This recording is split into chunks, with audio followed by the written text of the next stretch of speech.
जय हिंद फ्रेंड्स, नमस्कार। पिछले वीडियो में हमने वाद्य यंत्र से संबंधित प्रश्न देखे थे। वाद्य यंत्र 4 प्रकार के होते हैं, उनमें से 2 प्रकार के प्रश्न हमने पिछले वीडियो में देख लिए थे। आज हम अन्य 2 प्रकारों के प्रश्न देखेंगे। तो आज जो प्रश्न देखेंगे वह अवनद्य या ताल वाद्य यंत्र और घन वाद्य यंत्र से संबंधित प्रश्न देखेंगे।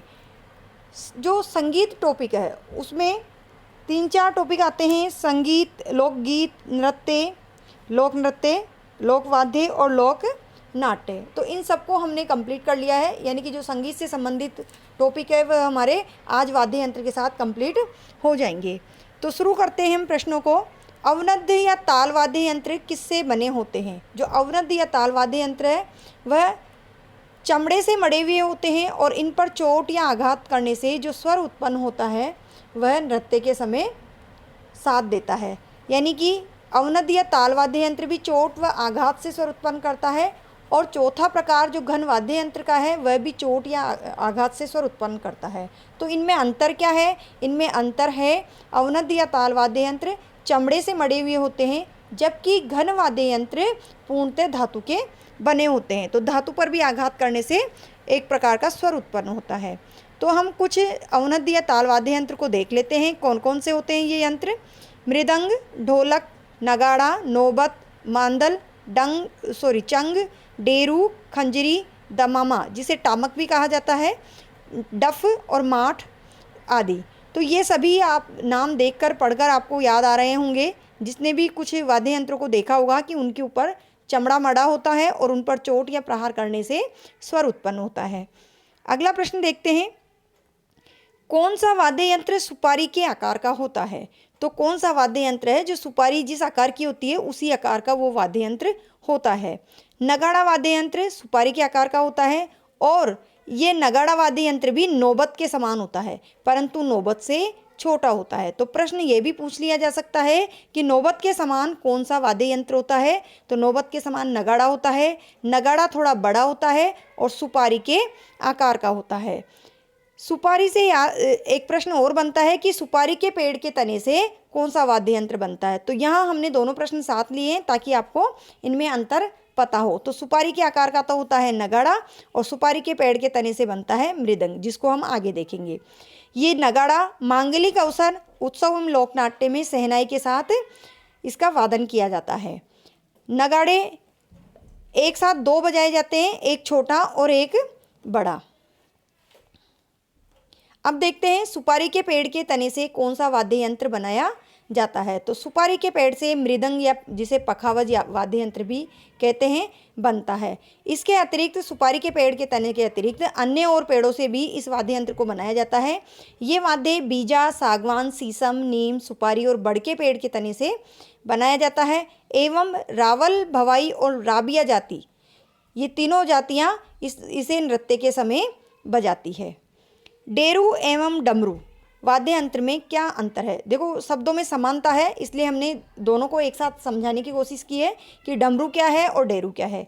तो डमरू तो भगवान शिव का वाद्य यंत्र है। आपने भगवान शिव की फोटो में देखा होगा, जिसके दोनों ओर चमड़ा मड़ा होता है, बीच में पतला होता है। इस पतले हिस्से में 2 गांठ वाली रस्सियाँ बंधी रहती है। जब इसको बीच पतले वाले हिस्से से पकड़कर बजाते हैं तो ये जो गांठ वाली रस्सियाँ है वह दोनों सिरों पर, जहाँ चमड़ा मड़ा होता है, वहाँ जाकर टकराती है, चोट करती है, जिससे ध्वनि उत्पन्न होती है। और इस प्रकार के डमरू के ही छोटे रूप को डुगडुगी कहते हैं, जिसे मदारी लोग बजाते हैं। अब हम देखते हैं डेरू के बारे में। तो डेरू जो वाद्य यंत्र है यह आम की लकड़ी से निर्मित है और डमरू का बड़ा रूप है। डमरू का छोटा रूप डुगडुगी और डमरू का बड़ा रूप डेरू। इसके साथ छोटी थाली या कांसा का कटोरा बजता है। भील व गोगाजी के भोपे बाएं हाथ में पकड़कर दाएं हाथ से लकड़ी के डंडे से बजाते हैं। तो यहाँ अंतर देखिए, डमरू अपने आप बजता है, अपने हाथ को हिलाने से जो रस्सियाँ बंधी रहती है उस पर छोटी छोटी गिठान वाली, तो उसकी सहायता से बजता है, जबकि डेरू को डंडे से बजाया जाता है। ये डमरू का बड़ा रूप है और डमरू का छोटा रूप डुगडुगी कहलाता है। चंग वाद्य यंत्र का प्रयोग किस क्षेत्र में किया जाता है? महत्वपूर्ण प्रश्न है, परीक्षा में पहले पूछा गया है। तो शेखावाटी क्षेत्र में चंग नृत्य के साथ होली के दिनों में सभी जाति के लोगों द्वारा बाएं हाथ से पकड़कर हृदय के पास स्थित दाएं हाथ से बजाया जाता है। तो ये स्थिति बताई गई है कि किस प्रकार से चंग वाद्य को बजाया जाता है। तो चंग वाद्य कौन से क्षेत्र में बजाया जाता है? अधिकांश प्रश्नों की जो प्रकृति होती है उसमें क्षेत्र पूछा जाता है और किस क्षेत्र में कौन सा वाद्य यंत्र है, कौन सा लोक नृत्य है, कौन सा लोक नाट्य है, इस प्रकार के प्रश्न पूछे जाते हैं। यानी कि क्षेत्र पूछा जाता है या क्षेत्र का नाम दे करके उससे संबंधित प्रश्न पूछा जाता है। यह लकड़ी का गोल वाद्य यंत्र है।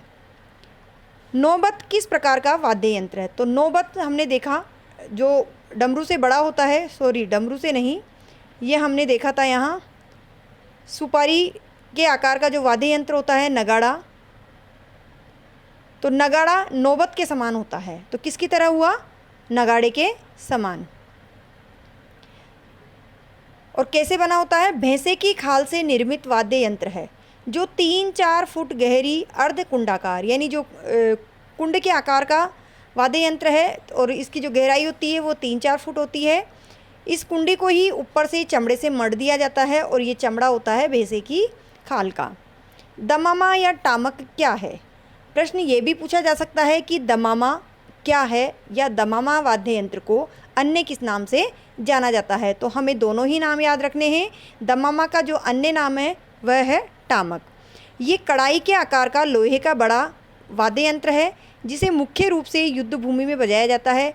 वर्तमान में इसका प्रयोग नहीं होता है, प्राय इसका प्रयोग लुप्त हो चुका है ये वाद्य यंत्र। प्रश्न पूछ भी लिया जा सकता है इसमें से, क्योंकि इसके एक तो 2 नाम है तो नाम पूछा जा सकता है और ये लुप्त हो गया है, इस वजह से भी प्रश्न पूछा जा सकता है। अगला देखते हैं, मुस्लिम संप्रदाय द्वारा मोहर्रम के अवसर पर अधिकांश कौन सा वाद्य यंत्र बजाया जाता है? आपने देखा होगा मोहर्रम और मोहर्रम के साथ जो वाद्य यंत्र बजाए जाते हैं उनमें से प्रमुख रूप से कौन सा वाद्य यंत्र बजाया जाता है? तो उसका नाम है ताशा।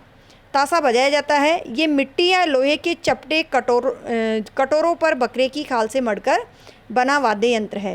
यानी कि परातनुमा होता है, बड़ा कटोरा या इस तरह से परात होती है, इसे मढ़ दिया जाता है और इस पर चोट या प्रहार से स्वर उत्पन्न किए जाते हैं।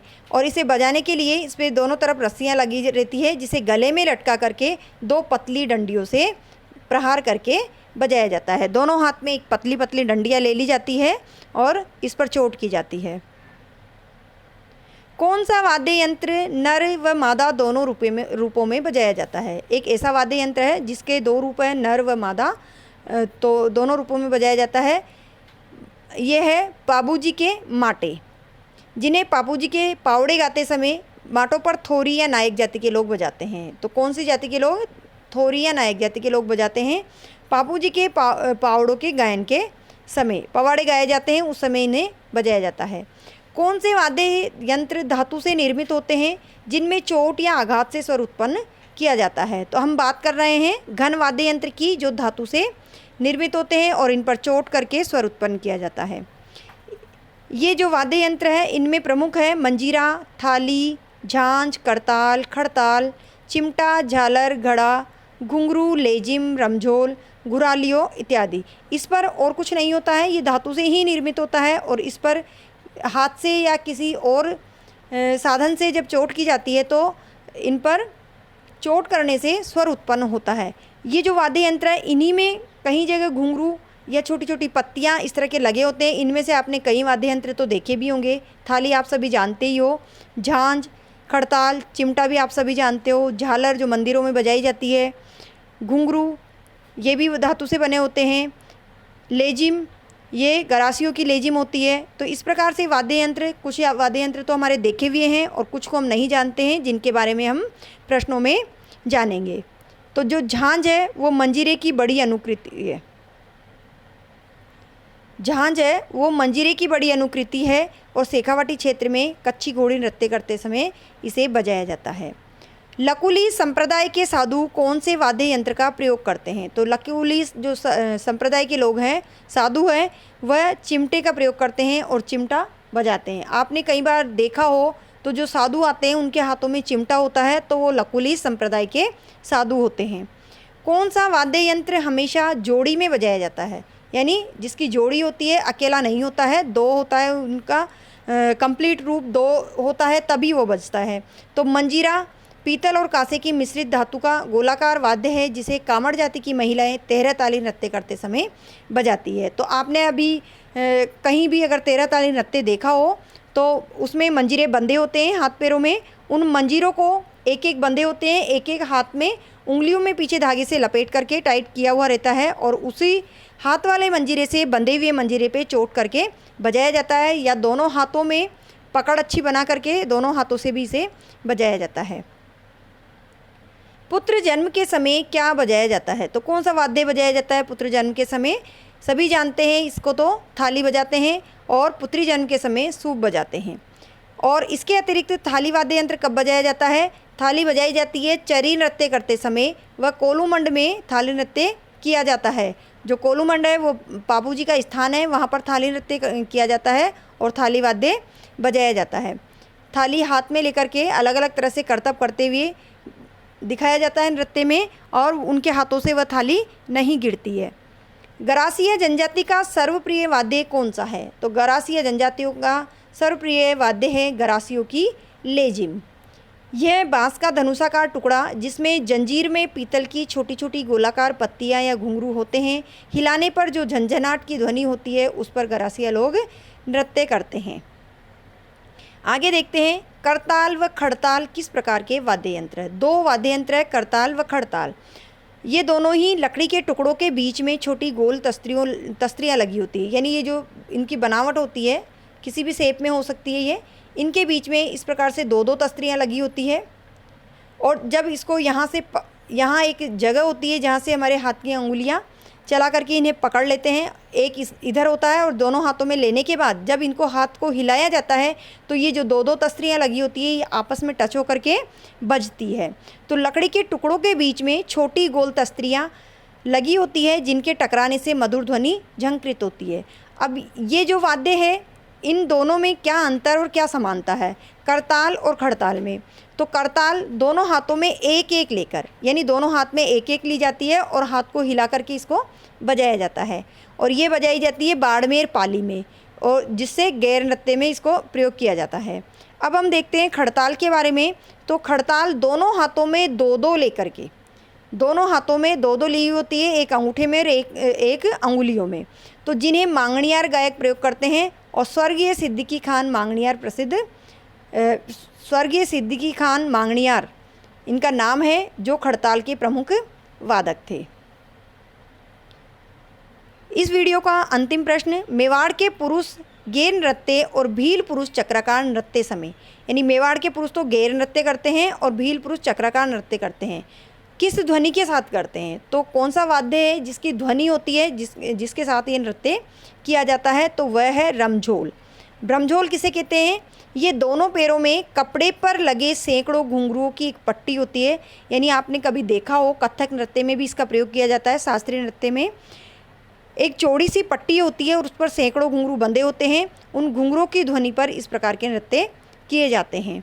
तो शास्त्रीय नृत्य करते समय महिला भी पैरों में बांधती है और ये पट्टियों पर लगे घुंघरू को ही रमझोल कहा जाता है। तो आज हमारा कंप्लीट होता है वाद्य यंत्रों से संबंधित प्रश्नों का वीडियो अगर आपको पसंद आता है तो प्लीज़ वीडियो को लाइक करिए, अपने दोस्तों को, अपने मिलने वाले सबको शेयर कीजिए और सबको बताइए कि किस प्रकार से हम रीड का रिवीजन इतने आसानी से और कितने कम समय में पूरे सिलेबस को कवर करते हुए कर सकते हैं। क्योंकि हमने जो भी वीडियो बनाया है, जितने भी अब तक वीडियो बनाए हैं, उन सभी में हर टॉपिक पर पूरी टॉपिक के संपूर्ण भाग को समेटते हुए वीडियो बनाया है और सभी प्रश्नों में महत्वपूर्ण तथ्य शामिल किए हैं। तो ये वीडियो देखने के बाद आपका कंप्लीट कोर्स का रिवीजन होता है, तो इसका आप फ़ायदा उठाइए और अपने दोस्तों को भी शेयर करके बताइए और चैनल को भी सब्सक्राइब कीजिए ताकि आपको जो भी वीडियो डले उसका नोटिफिकेशन सबसे पहले प्राप्त हो सके।